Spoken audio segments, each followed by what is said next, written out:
দেবাশিস পাওয়ানি।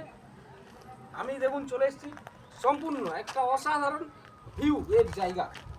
এটা দেখতে পাচ্ছেন জায়গাটা হচ্ছে গনগনা রোদে চলে এসেছি মেদিনীপুরের গনগনিতে।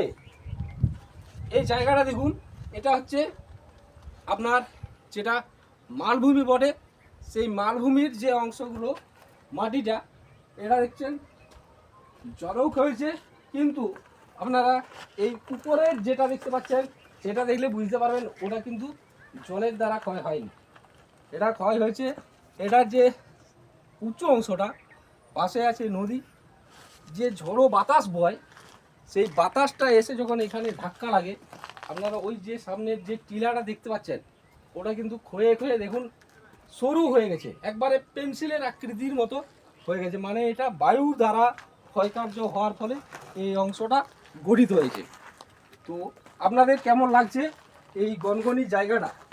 আমি এসছি আপনাদেরকে পুরোটাই দেখাচ্ছি, কেমন লাগলো আপনারা সেটা বলবেন।